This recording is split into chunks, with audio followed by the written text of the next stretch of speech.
सड़कों पर लोगों से मदद मांगते घूम रहे उमेश जी धूप से बहुत परेशान हो रहे थे, लेकिन यह उनकी मजबूरी थी कि उन्हें लोगों से मदद मांगनी पड़ रही थी, क्योंकि उनकी पत्नी चांदनी जी की तबीयत खराब थी और बेटे बहू दवाई के लिए पैसे भी नहीं देते थे और ना ही ढंग का खाने पीने को देते थे। अपने बेटे बहू के घर में रहते हुए भी उनकी हालत नौकरों से भी बदतर हो गई थी, क्योंकि बहू उन्हें अक्सर रात का बासी खाना ही खाने को दिया करती थी। इस बात पर अगर उनकी पत्नी अपनी बहू से कुछ कहती तो वह कहती, एहसान मानो कि हम तुम्हें रहने को और खाने को ही दे रहे हैं, वरना न जाने कहाँ भटकते फिरते।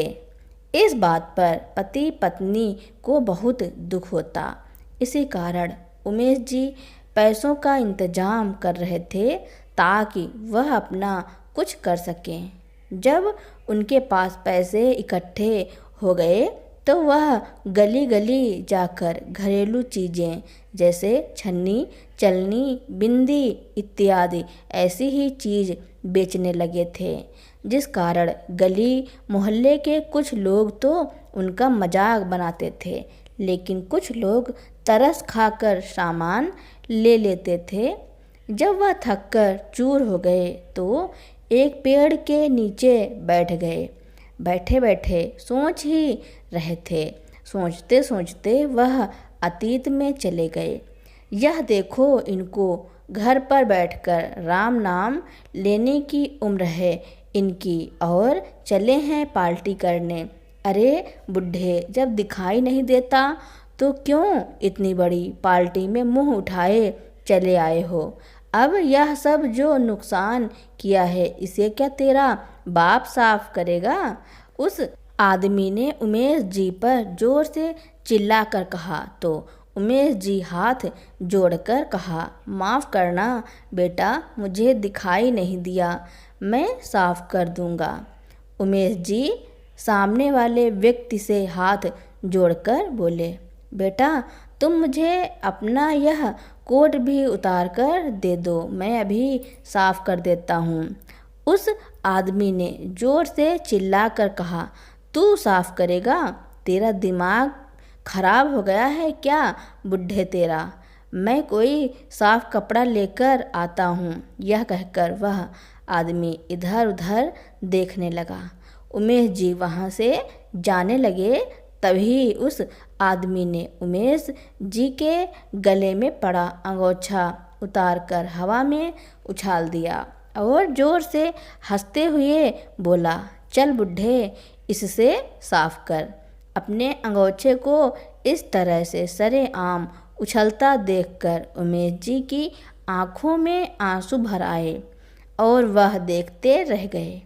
उमेश जी अपनी धुंधली आंखों से उस नौजवान को पहचानने की कोशिश कर ही रहे थे कि किसी ने जोरदार 2 तमाचे उस व्यक्ति के गाल पर जड़ दिए। थप्पड़ की गूंज से संगीतमय माहौल में सन्नाटा पसर चुका था। पूरब, तेरी इतनी हिम्मत कि तू मेरे ही घर में आकर मुझ पर हाथ उठाए?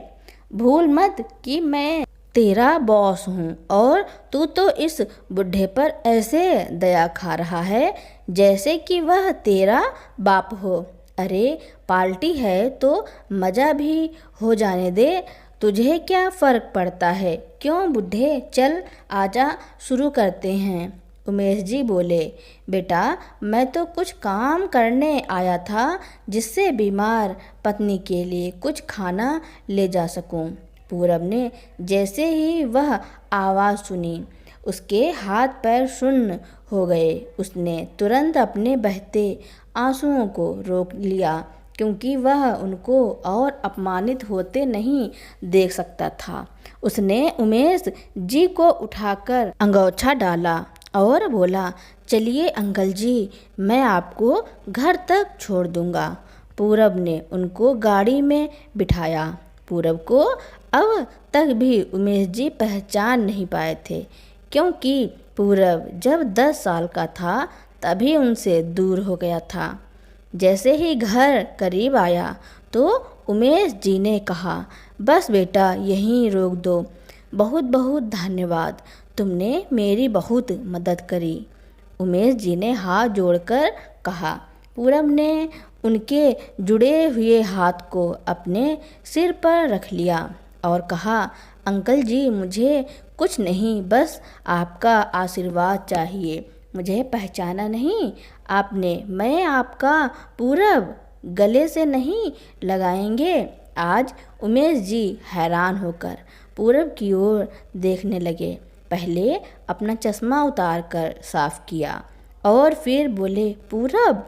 पूरब रोते हुए बोला, हाँ अंकल जी, मैं आपका पूरब, वही छोटा सा पूरब जिसकी उंगली पकड़कर आप दुकान लेकर जाते थे, खिलौने दिलवाते थे। उमेश जी सिसकते हुए बोले, मेरा पूरब, तुम सच बोल रहे हो ना? मेरे पूरब हो ना तुम? पूरब ने सिर हिलाया तो उमेश जी दहाड़े मार मार कर पूरब के गले लग गए। कुछ देर तक रोने के बाद उमेश जी ने कहा, चल आंटी से मिलवाता हूँ। वो गाड़ी से उतरकर उनके साथ छोटे से मकान में चला गया। अंदर जाकर देखा, एक छोटे से कमरे में कोने में चारपाई पड़ी थी जिस पर आंटी लेटी हुई थी और उनको ग्लूकोज की बोतल चढ़ाई जा रही थी। पूरब ने दौड़कर आंटी के पैरों में सिर रख दिया। रोते हुए उसने कहा, आप यहाँ इस हालत में कैसे? क्या भैया भाभी ने वह घर बेच दिया? और वह लोग कहाँ हैं? उमेश जी बोले, बेटा क्या बताऊं, अब तुम्हारे जाने के बाद तो जैसे हमारी उल्टे दिन ही शुरू हो गए। कहते कहते वह अतीत में चले गए। बस पिताजी, अब बहुत हो गया, हम इतना नहीं कर सकते। आपको जरा से भी शर्म नहीं आती? एक तो आप पूरे दिन घर बैठे रहते हैं, कुछ काम नहीं करते हैं, कोई वृद्धा पेंशन भी नहीं बंधवाई आपने और हम पर बोझ बन गए हैं। अब तो हम भी इतना कहाँ से लाएं? ऊपर से रोज़ रोज़ दवाई की दिक्कत आपकी और माँ की बीमारी के जिम्मेदार हम नहीं हैं। और रोज़ रोज़ 4 बात सुनने से तो अच्छा है कि जाकर कुछ काम करें। तभी उनका बेटा पुनीत बोला, शुक्र कीजिए कि आपकी बीबी इसके बदले घर के थोड़े काम कर देती है, नहीं तो आप लोगों को कैसे बर्दाश्त कर रहे हैं यह हम ही जानते हैं। उमेश जी बोले, बेटा तुम जिसे मेरी पत्नी कहकर बुला रहे हो, तुम भूल रहे हो कि वह तुम्हारी माँ है। शर्म तो तुम्हें आनी चाहिए। ऐसा कहते हुए मैंने कभी अय्याशी के लिए पैसे नहीं मांगे हैं, बल्कि अपनी और अपनी पत्नी की दवाई के लिए ही पैसे मांग रहा हूँ। और अगर मुझे पेंशन नहीं मिल रही है तो इसमें मेरा क्या कसूर है? मैंने तुम्हारी हर ज़रूरत पूरी की, सारी तनख्वाह घर पर खर्च हो जाती थी, कभी तुम्हें कोई कमी नहीं की। अब यह हमारी जिम्मेदारी तुमसे नहीं उठाई जाती। अगर उस समय मुझे पता होता कि तुम हमारे साथ ऐसा करोगे तो मैं भी ट्यूशन ना लगाकर पैसे जमा करता, कभी तुम्हें पढ़ने के लिए बाहर नहीं भेजता। पुनीत गुस्से में बोला, तो क्या मुझे पढ़ा लिखा कर मुझ पर एहसान किया है? हर माँ बाप करते हैं, पैदा क्यों किया था? अगर नहीं करना था, मैंने कहा था कि मुझे पैदा करो। आप भूलना मत, घर में रहने और खाना देते हैं, यही बहुत है। अपनी दवाइयों का खर्चा खुद उठाओ, वरना मरते रहो, मुझे कोई परवाह नहीं है, और ज़्यादा किया तो घर से भी निकाल दूंगा। इतना कहते हुए वह चला गया। पुनीत के जाते ही उनकी पत्नी चांदनी जी हैरानी से बोली, यह है अपनी औलाद। मुझे तो शर्म आती है कि मैंने इसको पैदा किया। क्या इसी दिन के लिए हमने इसे पाला था? इससे अच्छा तो हम गांव चले जाते, कम से कम इज्जत की नमक रोटी खाते। चांदनी जी रो रही थी। उमेश जी ने कहा, चांदनी, गांव में रहकर तुम्हारा इलाज नहीं हो पाएगा। मैंने तो यहाँ आने से पहले गांव का घर बेचकर पुनीत को सारे पैसे दे दिए थे। अब कुछ बचा नहीं है। कहते कहते उमेश जी की आंखों में आंसू आ गए। चांदनी जी बोली, इसमें आपकी कोई गलती नहीं है। आपने तो पिता होने का फ़र्ज निभाया। अब बेटा ही अपना फ़र्ज भूल जाए तो क्या कर सकता है। पर एक बात कहूँ, मेरे बेटे बहू के ताने सुनने से अच्छा सूखी रोटी ही भली मेहनत करके खा लेंगे, लेकिन इनके आगे नहीं रोएंगे। ऐसा कहकर चांदनी जी उनके गले लगकर रोने लगी। वह उन्हें हिम्मत देने लगे। तभी अंदर से बहू बाहर आकर बोली, यह क्या ड्रामा है? लैला मजनू की तरह लाइट में बैठे हैं दोनों। काम कब करोगे आप? वैसे मम्मी जी, घर का काम करना आपको बोझ लगता है और बैठकर दोनों गप्पे लड़ा रहे हो। कुछ शर्म है कि नहीं? बस अब तक सुबह का नाश्ता बना है, बाकी का काम कौन करेगा? तुम्हारा बाप। बेचारे उमेश जी बोले, बहू, चांदनी जी से अब कोई काम नहीं हो पाएगा। मैं बाकी का काम कर दूंगा। पहले कुछ खाने के लिए तो दे दो मुझे, और तुम्हारी सास को दवाई भी लेनी है। बहू नीतू बोली, काम तो आप लोगों से 1 रुपये का नहीं होता, बस दिन भर खाने की बात करते हैं। रात का खाना रखा है, खाना है तो खा लो। उमेश जी ने कहा, बेटा, बीमार इंसान बासी खाना खाएंगे तो और बीमार पड़ जाएंगे। नीतू बोली, पहले अपनी औकात देखो। कमाई कुछ नहीं और खाना ताज़ा चाहिए। आए बड़े ताज़ा खाना खाने वाले। इतना कहकर वह वहाँ से चली गई। उमेश जी बोले, चांदनी जी, मुझे तो भूख बिल्कुल नहीं है। हाँ, सुबह की चाय बची हुई है, तुम कहो तो ला दूं। इतना कहकर वह उदास होकर अपने कमरे में चले गए। जाकर अपनी और चांदनी जी की दवाइयों को देखने लगे। दोनों की बीपी की दवाइयाँ एक ही थी और अब दवाई कम थी तो उमेश जी ने चांदनी जी को दे दी और उनसे कह दिया कि मैंने दवाई ले ली है।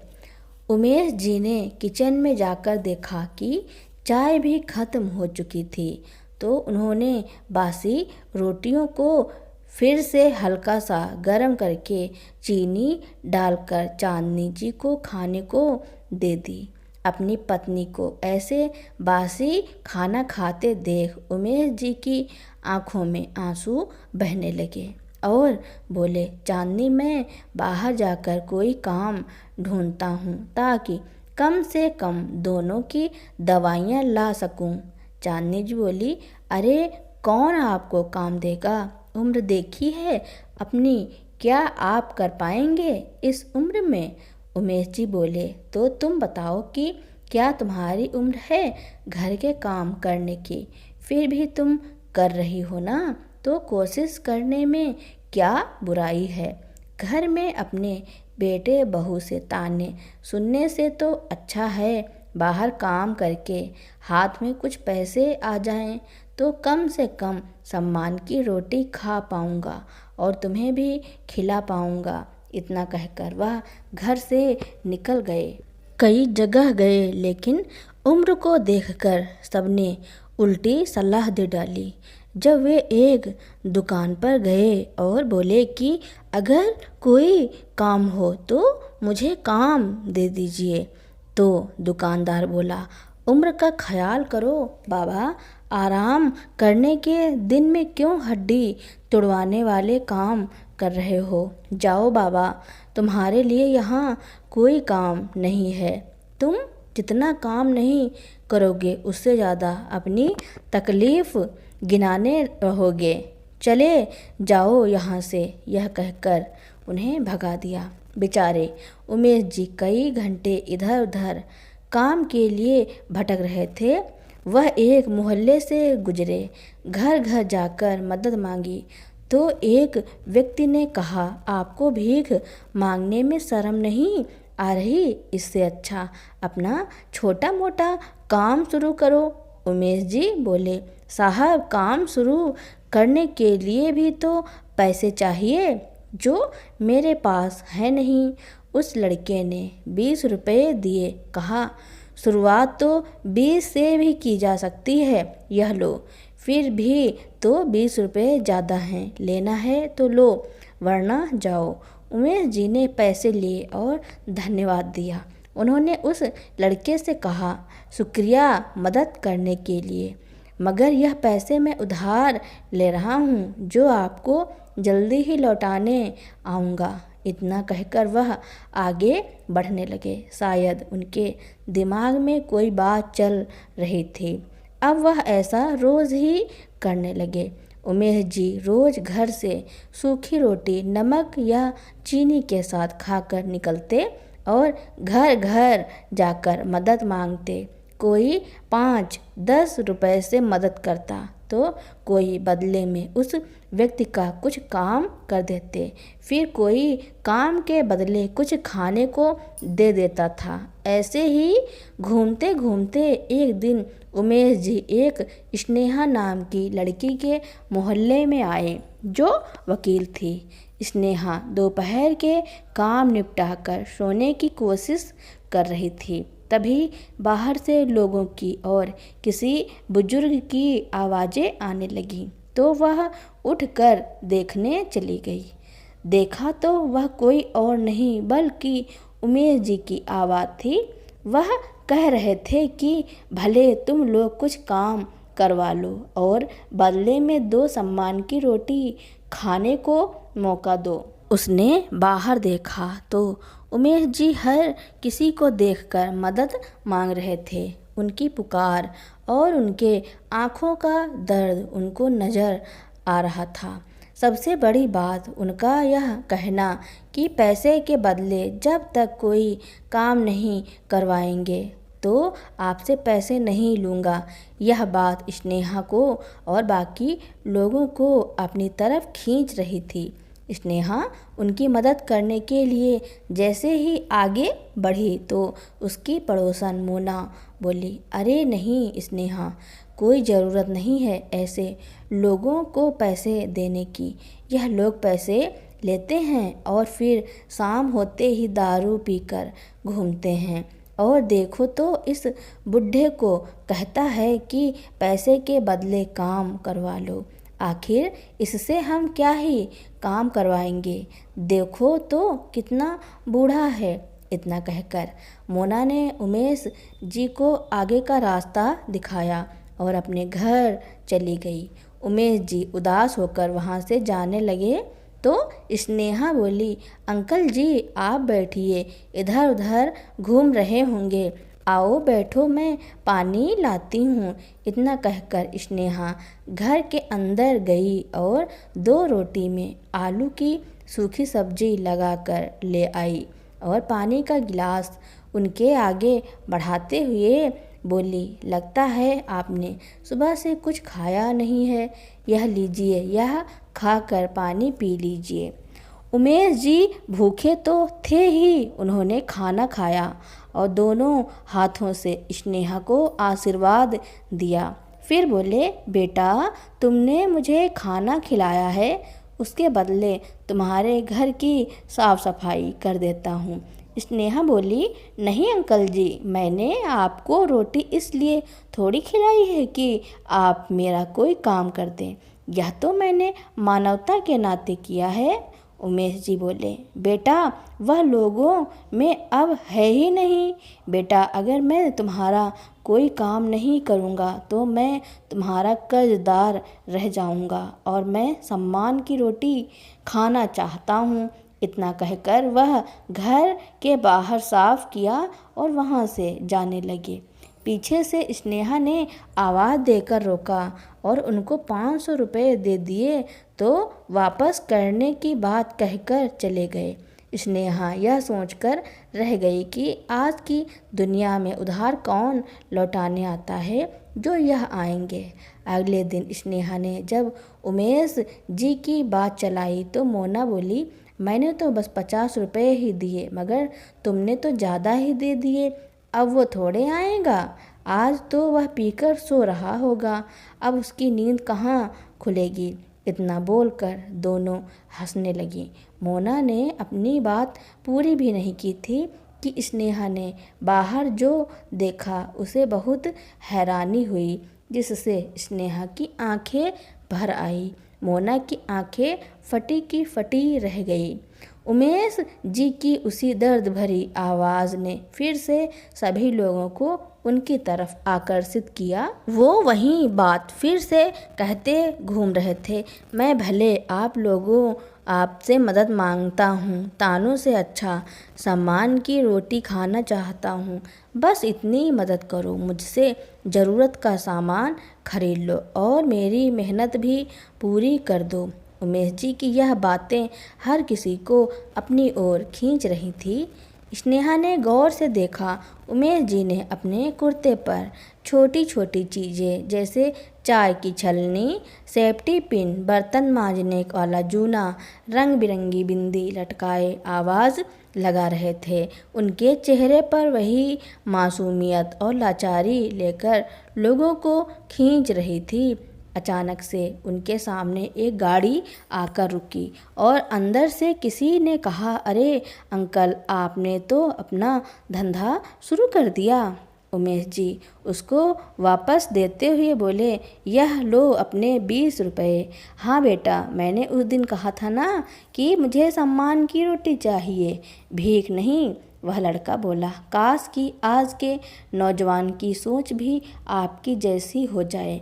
मैं अपने उस दिन की कही बातों के लिए माफ़ी मांगना चाहता हूँ।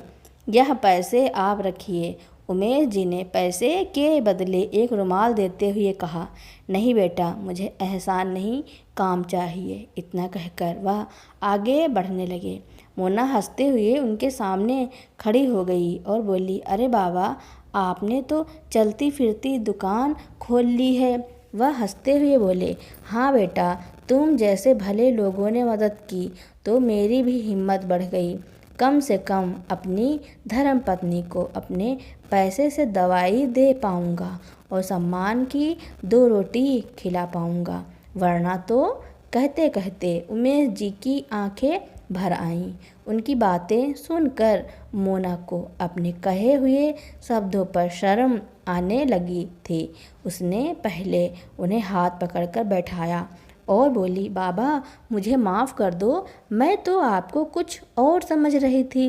पर आप तो। स्नेहा भी वहाँ आकर बैठ गई। फिर उमेश जी ने अपनी कहानी बताई। उमेश जी की कहानी सुनकर उन दोनों की आंखें भी भर आईं। फिर क्या था, स्नेहा और मोना ने अपने आस पड़ोस के सभी लोगों को बुलवाया।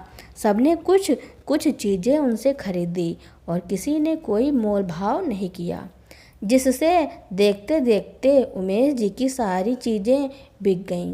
उमेश जी ने तभी स्नेहा के रुपयों को वापस किए तो स्नेहा ने लेने से इनकार किया और कहा, अंकल जी, अगर आप मदद चाहते हैं तो क्या मैं आपको काम दे सकती हूँ।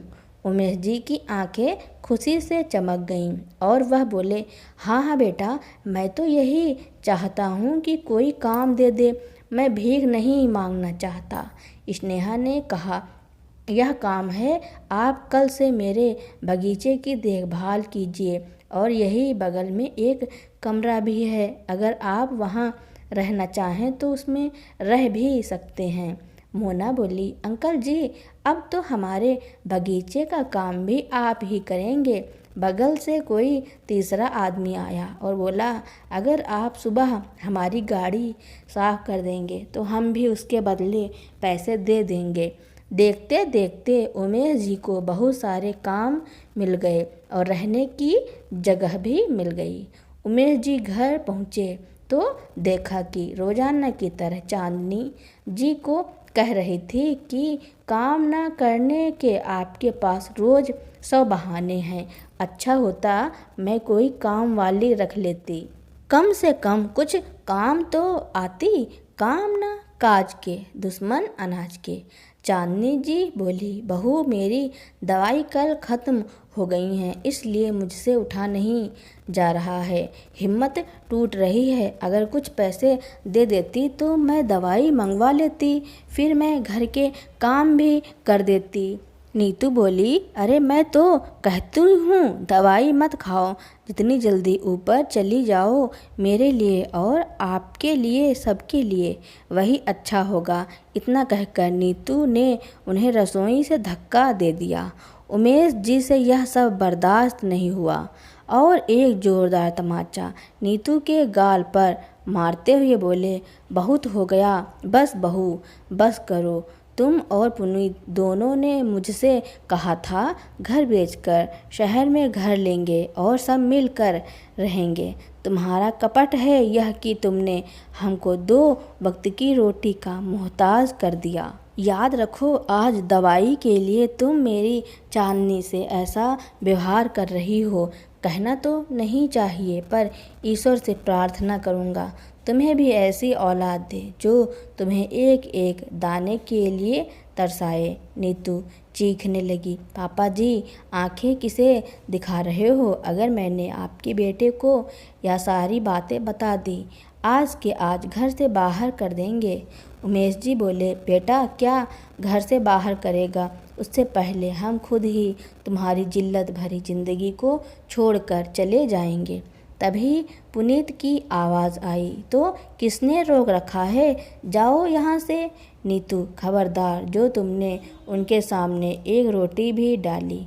चांदनी जी की आंखों से आंसू बह रहे थे और कह रही थी, हे भगवान, मुझे ऐसी औलाद क्यों दी जिसे अपने खून से सींचा। आज वह मुझे कुत्ते की तरह रोटी डालने की बात कर रहा है। नीतू ने देखते ही देखते उनके सामान को उठाकर बाहर फेंकना शुरू किया।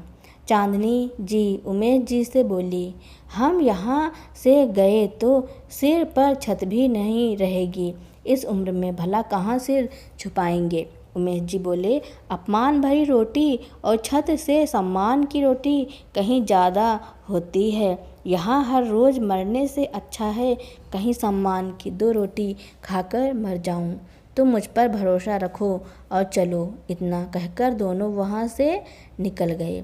दोनों स्नेहा के दरवाजे पर पहुँचे। स्नेहा ने उन्हें कमरा दिखाया।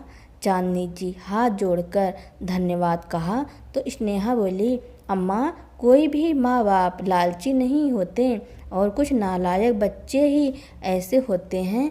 माँ बाप तो बल्कि सहयोग चाहते हैं। उमेश जी बोले, बिटिया आपका बहुत बहुत शुक्रिया जो आपने रहने की जगह दी। कुछ रोज़ बाद हम अपने रहने का इंतज़ाम किसी सही जगह कर लेंगे। स्नेहा बोली, आप चिंता मत कीजिए, आप जितने दिन यहाँ रहना है आप रह सकते हैं। मैं कभी आपके सम्मान को आहत नहीं पहुँचने दूँगी। माता पिता की अहमियत मैं जानती हूँ, इसलिए अनाथ हूँ। दोनों पति पत्नी करीब 3 महीने तक वहीं रहे, पर एक दिन स्नेहा और उसके पति को कहीं बाहर जाना पड़ा। उसी बीच चांदनी जी की ज़्यादा तबीयत खराब हो गई तो किसी ने बताया कि कहीं कोई पार्टी हो रही है और वहाँ नौकर की ज़रूरत है। तो मैं वहाँ उमेश जी के साथ पूरब भी फूट फूट कर रोने लगा। बस अंकल जी बहुत रो लिए, अब पूरब ने आंटी को अस्पताल में भर्ती कराया और अपने माता पिता से मिले बिना ही अपने अंकल आंटी को लेकर वापस विदेश चला गया। उधर पूरब के भैया भाभी उसका इंतजार ही करते रह गए कि तभी उसके फ़ोन की घंटी बजी। बेटा तुम अभी तक नहीं आए, तुम्हारी भाभी तुम्हारा इंतज़ार कर रही है। पूरब बोला, भैया भूल जाइए कि आपका कोई भाई भी था। आपने सोचा भी कैसे लिया कि आपने जो अंकल आंटी के साथ किया वह सब जानने के बाद मैं कभी आपके साथ लौटकर भी आऊँगा। और ख़बरदार, अगर आपने झूठ बोलने की कोशिश भी की तो मुझे सब पता चल गया है और इस वक्त अंकल आंटी मेरे साथ मेरे घर में हैं। आपको शर्म नहीं आई एक लाचार माता पिता को इतना परेशान करने के लिए? कि मुझे तो कहते हुए भी शर्म आ रही है। और हाँ, आज के बाद मुझे फ़ोन करने की दोबारा कोशिश मत करना। मैं यहाँ अपने अंकल आंटी के साथ बहुत खुश हूँ। इतना कहकर उसने गुस्से में फ़ोन काट दिया। पूरब ने वहाँ अपने अंकल आंटी के लिए सारी सुख सुविधाएं कर दी और हंसी खुशी उनके साथ रहने लगा। ऐसे ही वक्त बीत रहा था कि किसी दिन पूरब को रात के समय कॉल आया। पुनीत रोते हुए पूरब से बोला, भाई तुम्हारी भाभी अस्पताल में भर्ती है, उसे कैंसर हो गया है। प्लीज़ तुम तुरंत यहाँ आ जाओ। मेरे पास ना ही पैसे हैं और ना ही मुझ में इतनी हिम्मत बची है कि मैं इतनी भाग दौड़ कर सकूं। पूरब बोला, भैया अपने कर्मों का फल सबको भोगना पड़ता है। आपने जो भी अंकल आंटी के साथ किया है उस हिसाब से आपके कर्मों की यही सज़ा है, बल्कि अभी और भी आपके साथ बुरा होना चाहिए। मैं आपके पास नहीं आऊँगा। हाँ, बस इतना कर सकता हूँ कि कुछ पैसे भेज सकता हूँ और मुझसे ज़्यादा उम्मीद करने की कल्पना भी मत कीजिएगा। इतना कहकर पूरब ने फ़ोन काट दिया। पूरब ने पैसे तो भेज दिए थे लेकिन वापस लौटकर कभी अपने भाई भाभी के पास नहीं गया। उधर पुनीत और नीतू अपने किए की सज़ा भुगत रहे थे और आज उन्हें अपनी करनी पर पछतावा हो रहा था। जब पुनीत की पत्नी ठीक होकर अस्पताल से घर आ गई तब कुछ महीनों बाद वह अपने माँ और बाबू जी से माफ़ी मांगने के लिए विदेश गए, लेकिन उमेश जी और उनकी पत्नी चांदनी जी ने उन्हें माफ़ नहीं किया और कहा कि मुझे तुमसे कोई बात नहीं करनी है, तुम यहाँ से जा सकते हो। यह सुनकर बेटे बहू शर्मिंदा होकर सर झुकाकर वहाँ से चले आए। तब से वह इधर उधर भटकते रहे। तो दोस्तों, उमेश जी ने आत्मसम्मान की रोटी खाने के लिए जो किया उसके बारे में आपका क्या कहना है और यह कहानी आपको कैसी लगी कमेंट में ज़रूर लिखना। मेरी कहानी सुनने के लिए आपका बहुत बहुत धन्यवाद। ऐसी ही नई नई कहानियाँ सुनने के लिए मेरे चैनल को लाइक, कमेंट, शेयर, सब्सक्राइब एवं बेल आइकन का बटन दबाना ना भूलना ताकि मेरी नई नई कहानियाँ आप तक पहले ही पहुँचती रहें।